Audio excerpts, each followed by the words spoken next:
Welcome to part 2 of my mixing and mastering tutorial for this epic track. So in part 1 we went over the preparation, the arrangement of the piece. So now we're going to get into mixing and some processing that I did. So let's first talk about the stems that I exported from the other session. So this is, if you notice, this is broken up into stems now, and I like to do this when I mix just to get a handle on things and to do like automation and stuff. So I also added some brass here. I added a tuba and bass trombone to the brass section in one part, and we'll go over that. So yeah, for the stems I have brass, choir, distorted guitars, the electronic bass and atmosphere kind of pad stuff here, Mid-Eastern winds, percussion, the plucked strings, so that's kind of the Mid-Eastern stuff, sound design stuff for another stem, and then strings and harp, and then finally some woodwinds. And that's it. So let me just talk about, before we do anything here, we'll talk about what I added for this brass part here. So this is in this section here, the big epic kind of triumphant section. So let's just listen to brass here without the part I added.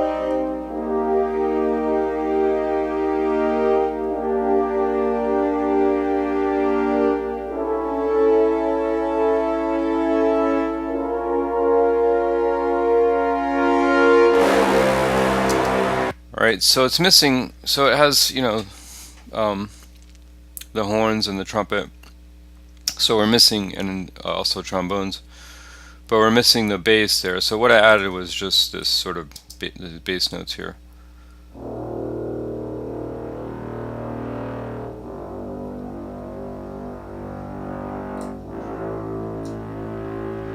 Okay. So nothing that fancy, but it fills it out when you hear it together here. Listen.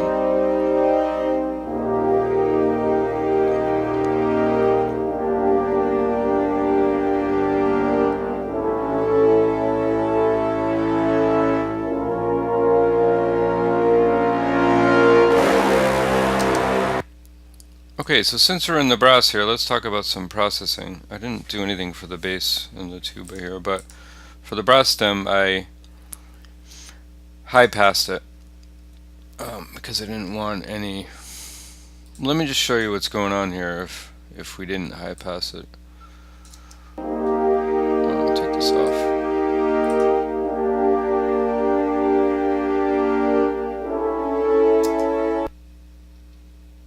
Okay, so that's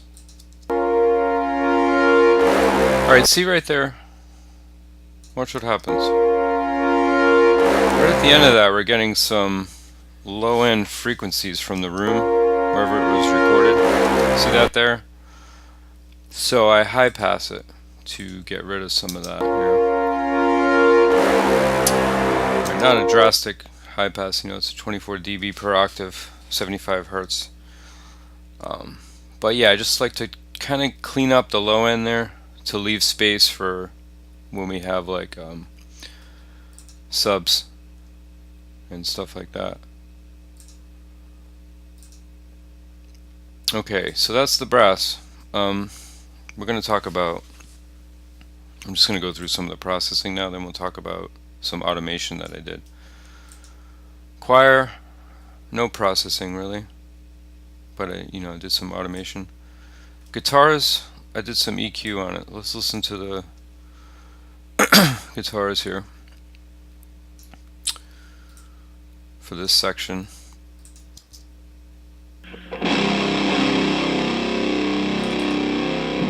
So I did a high pass because I didn't want to get in the way of some of the bass stuff that's happening. So if I take that out, there's a lot of low end there, which which is fine, but we got to think about the other parts here and leave space for that. So you have to think of, you know, what's the guitar contributing to the piece, and basically it's giving that sort of rough edge with the distortion, which is around, you know, this area, sort of, you know, 1 to 5K, and that's kind of where I brought it out a little bit here. I boosted 2500 or 2K there a little bit. So see, it's a little unfocused there. Okay, so that's what I did. So I didn't do any compression because the distorted guitars are pretty compressed anyway, because I use the amp. So that's the EQ for that. So this stuff,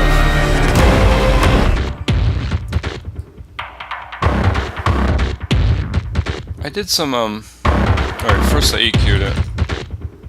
Got rid of like the subs in this. I still wanted the punch around 100 there for that. But there's a lot of other stuff going on with this part, so we have like this thing here. But for this more percussive section, I also wanted to compress it a little bit. So I used the SSL. Really subtle here, it's not compressing too much. Not a super fast attack, pretty conservative attack here. And yeah, so that's what I did for that. Moving along, Mid-Eastern Winds, no processing really. Okay, percussion. We did some stuff on this. Actually, I want to talk about a couple things I did here.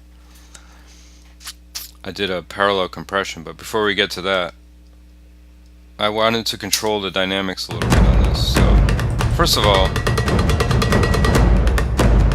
I did a low pass here. I don't want all this sub stuff happening. I want to save that for the sound design. But I boosted 50 Hertz a little bit to get that punch. And also some top end here, starting at a shelf here at 5K.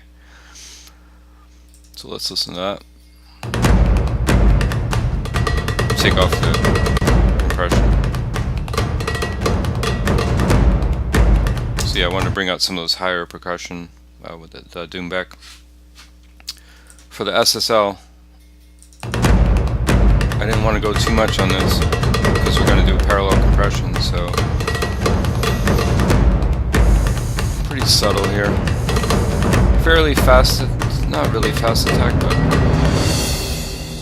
it's at 1, so 1 millisecond. So let's talk about here, and more importantly, is I bust to, let me show you actually that.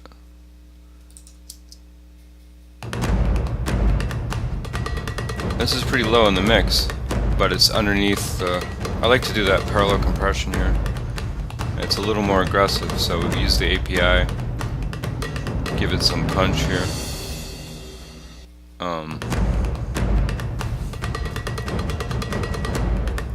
Let me just bring this up so you can hear it a little. Like 16. So without the compression, I also put a maximizer on it too. So with compression. So it's just evening out the dynamics a little. It's fairly aggressive here. And then it maximizers even, makes it even more aggressive. So see, it's staying around this one spot here. Use the L3. Kept the ceiling at -0.2 there. So let me put this back down to 16. Is that where I had it? I think 16, yeah.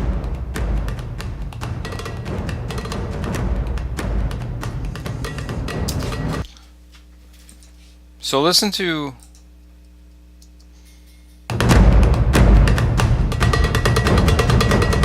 here's the difference. Okay, this is without the parallel compression. And then with. See how really it fills it out there.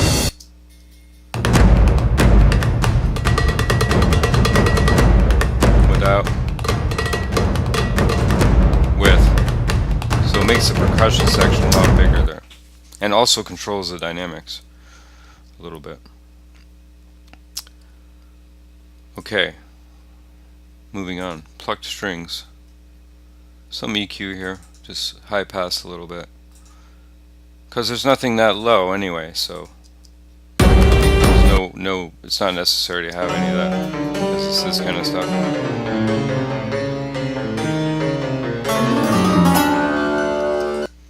So we're emphasizing more of the highs with that. Alright, sound design. This is some interesting things. Actually, I got this idea from Tad Doyle, who's a good friend of mine. He's a great engineer and musician and composer. And he actually did a mix for me of this piece too, which you can hear on my SoundCloud. But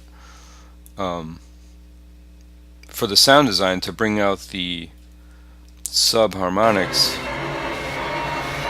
this sub here, he used the R bass on it, which I thought was a great idea. Set to 50, intensity at 1. So without it, listen to the sub, and you need good headphones to hear this effect here. But and then with,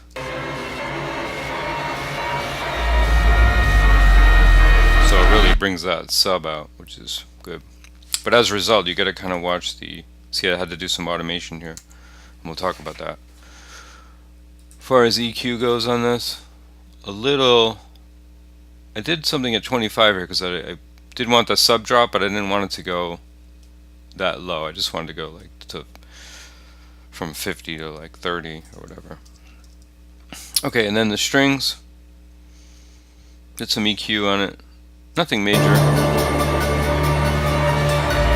Let's listen to the strings here. Brought out some highs here with this shelf. I dropped 100 down because it was getting sort of boomy there. Let me take it out there. Let's listen to this part.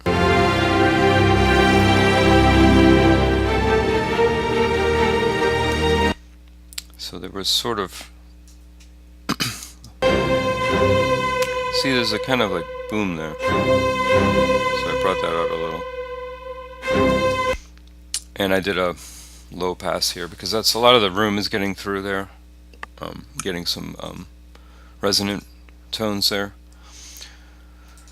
Okay, so that's pretty straightforward here. Woodwinds. Nothing at all really. And the woodwinds only play in this one part here, actually. Just this part. And this epic part here.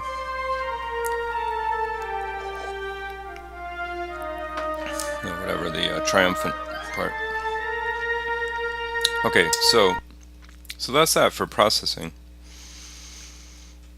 And then I'm going to talk about, this is going to be mastering. We're going to talk about what I did on the output here at the end, as far as some basic mastering here. Nothing crazy.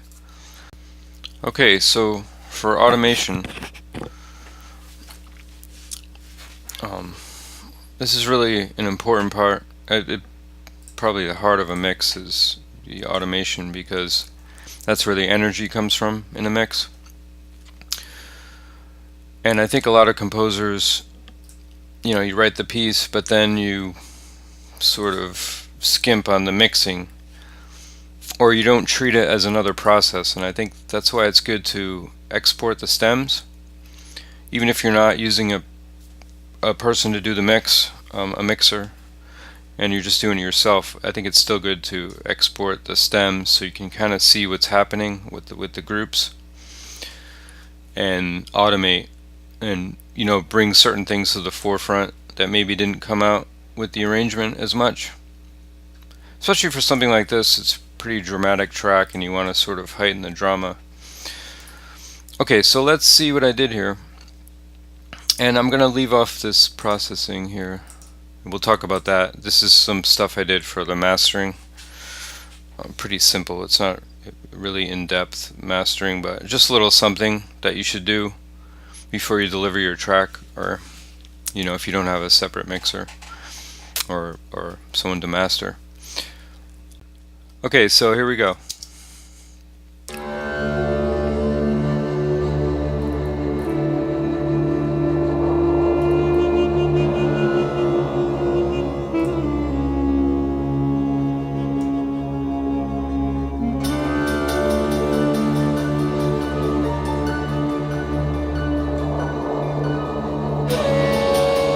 I brought that flute down there because I felt like it was popping out too much, so I made a little move there. Not too much, just 1 dB. Because at the beginning we have the duduk here, and then the flute comes in here.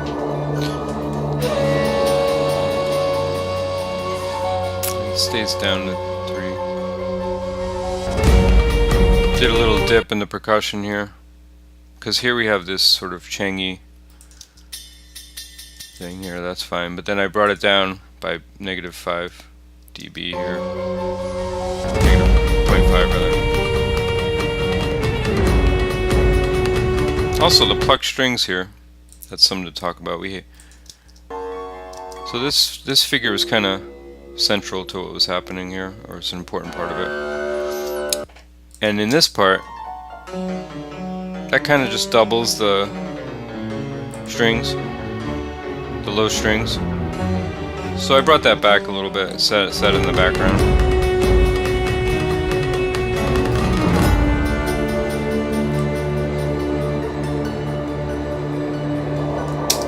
Now, see, I could bring out this more though, where it goes up. That's kind of cool. So if I wanted to bring that out, I would just do a little move here. Just like a couple dB, right?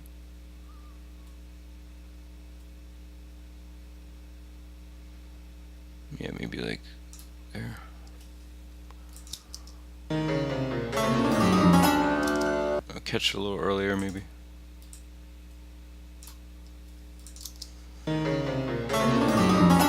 So that's something you can, stuff like that, right? Now, notice what I'm doing here. I'm dipping down the sound design stuff because we're going to have a big impact here, and I didn't want to clip. So I brought it down a little bit. And I did the same with the percussion. Let me show you. Just for that first hit there, because everything's hitting at once. Alright, so it's coming pretty close to clipping, but we're okay. And then I brought it back up for this sort of crowd cheering, sort of ancient Rome thing. Okay, so you have to be careful when you stack up all these hits together. We have this hit too. You know, so we have all this transients here. It's gonna clip if you don't cut some back a little bit. And it's still gonna give us the same impact because you have all these things adding together, right? So that's what you have to keep in mind with that. Okay, so now here, I wanted to bring the strings out more, because that's the central element to the next part, right? So here we go. So coming from this, right? And then here, come up. So we came up pretty far, from -5 dB to -2. So by 3 dB we came up. Now, here's where it gets set back. So why did I do that? Because the choir comes in. Right? So that's where we want to emphasize the choir.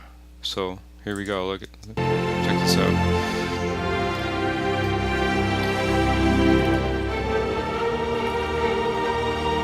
And I have brass here too, but I didn't want the brass to overpower the choir, so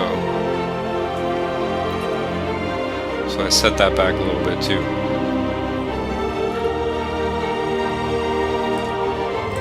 Okay, so that's why I did that with the strings and choir. So that's important concept here, to switch the focal point. You have to have a focal point when you mix. You know, what do you want to bring out? What gets set back, so that the listener can follow. You know, you're telling a story and you want the listener to follow the parts here. So here it's about the strings, and then we switch to the choir. And then after that we bring in the percussion here with it.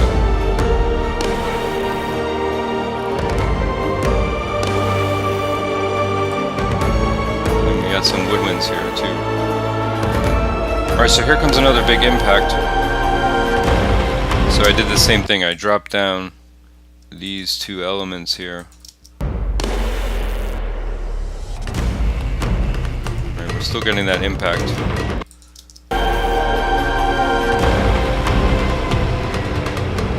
For this section, right?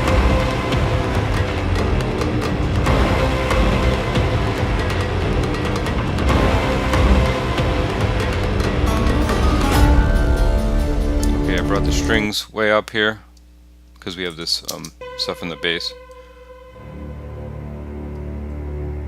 which I could probably go even higher with. Let me go to -1 here.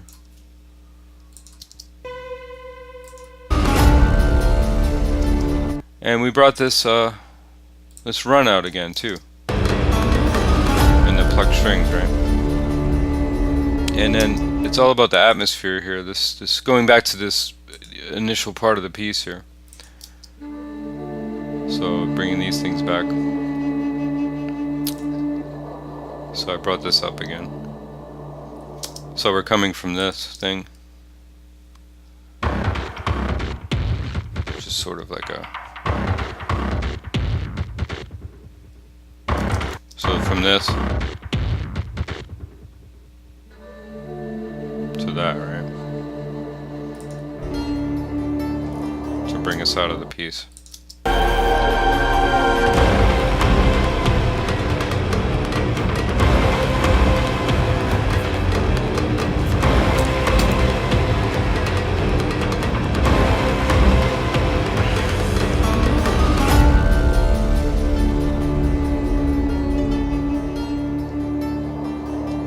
Okay, so that's all the automation I did. So hopefully that'll give you some ideas when you do your mix. So finally, let's talk about the mastering. So first of all, what did I do for the EQ here? Let's see. I think I just brought out some high shelf here, so give it some sparkle. We already dealt with a lot of the low frequencies, and I'm not seeing anything that's jumping out as... we got some low in here, but that's okay. So I just brought up 8K here by 3 dB, which may be even too much. Let me go to 2.5. Okay, so that's the EQ. Now this is a trailer piece, so this has to have a lot of impact. So there's 2 stages of compression here. There's a fine line between making it impactful and losing all your dynamics too, so you have to be careful. But so let's see here. First thing I did was, let's keep it on this section here, because for now, or maybe this section. Yeah, let's do this section. This is a sort of raucous kind of section here, so or whatever.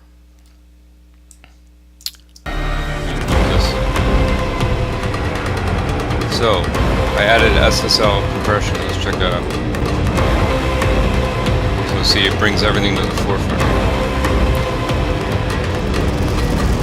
Not a super fast attack though. We don't want to go too fast because then you lose all the transients. So the attack's at 3 milliseconds. So not very fast attack. Threshold. Cutting about 5 or 6 dB here. We'll see on those, because this is the loud section, so this is going to be the most. So that's how I have that set. So let's hear with and without. Here's without, then with. So a big difference here.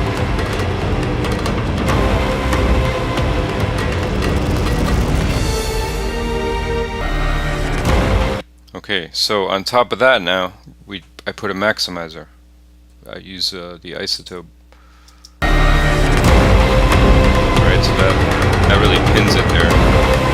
Remember, this is the loud section, so this is not.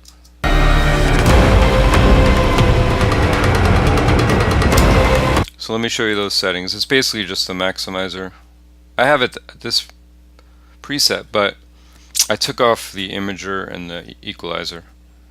The imager is like an aural exciter, and that's cool to add some stereo effects, but I find that it sort of gets like tiresome to the ear, so you have to be careful with that. For me, anyway. So I just use the maximizer here at -4 dB threshold.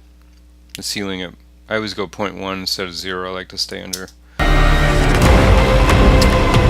So let's hear with and without the maximizer. Here's with, here's without.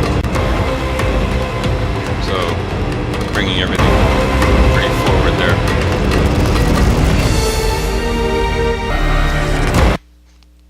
And that's it. So let's listen to the whole piece here. Hopefully you can take away something from this.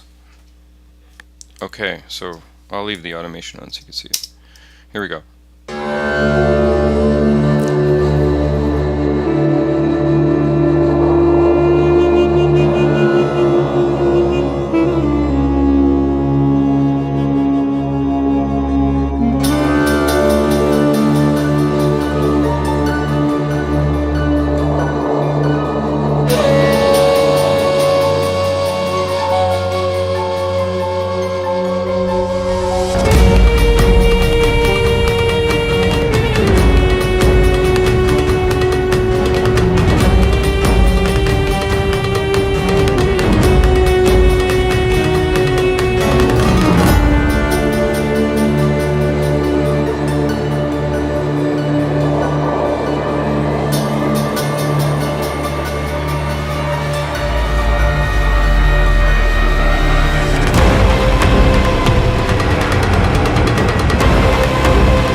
Okay, thanks for watching. Hopefully, yeah, if you have any questions or comments, leave them below, and please subscribe if you haven't. Yeah, so we'll see you in the next one. Thanks a lot. Bye.